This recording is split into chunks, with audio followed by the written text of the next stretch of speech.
To the Santa Clara County District Attorney's Office, an increase in attacks against the Asian American Pacific Islander community was being, quote, driven in part by false political rhetoric, blaming Asian Americans for the coronavirus pandemic. This comes as the LA Times reports a survey of police departments in 16 major U.S. cities found a total of 122 anti-Asian hate crimes last year, a 149% increase from the 49 in 2019.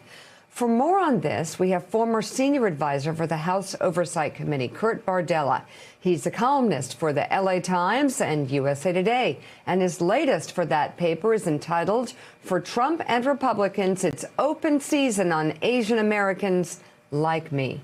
Also with us, columnist for the Daily Beast, Wajahat Ali. His latest column is entitled "The Same Hate That Targeted Muslims Is Turning on Asian Americans Now." So, Wajahat Ali, I'll start with you and say, is the data showing that there's a pretty sharp increase in attacks on Asian Americans? Hey, Mika. Yes, the data has shown that since March, there has been 3,000 incidents of hate directed against Asian Americans and Pacific Islanders, according to Stop AAPI Hate. And they just collected that from March to December. And remember, most hate crimes are actually underreported. A third of those hate crimes, according to that group, are racially motivated to the point where people are telling Asian Americans, go back to where you came from, go back to your country. They're calling them slurs. They're saying that they are personally responsible for bringing the diseases, the pandemic, the virus. Last time I checked, coronavirus doesn't have a zip code, doesn't have an ethnicity, doesn't have a religion.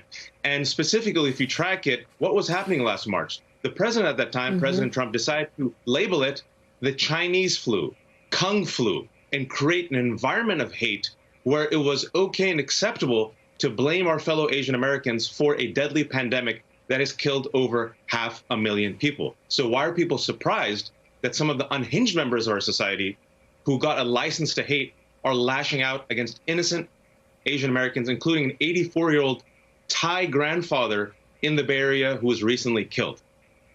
Kurt Bardella, let's focus in on that. I mean, this is a fear that you feel directly, tracing it right back to Trump. But what can be done through Congress, especially, to try and bring these numbers down? Well, you know, Mika, I think Wajahat hits on something that's really important here. So many hate crimes go underreported, and it's become very clear that the tools for law enforcement and public safety officials just aren't there to sufficiently, adequately, thoroughly investigate these things as hate crimes. Oftentimes, what we and anyone with common sense would categorize as a hate crime, it doesn't get investigated that way.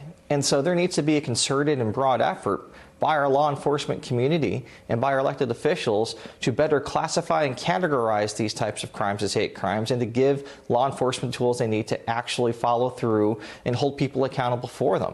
It's crazy that in 2021, we could watch, and we just saw this a couple weeks ago in Florida, a former president of the United States used the word China virus, which to people like me, by the way, it's racist. Let's just be very clear about that. And watch a bunch of white male Republicans stand there and give a standing ovation and cheer when he uses that.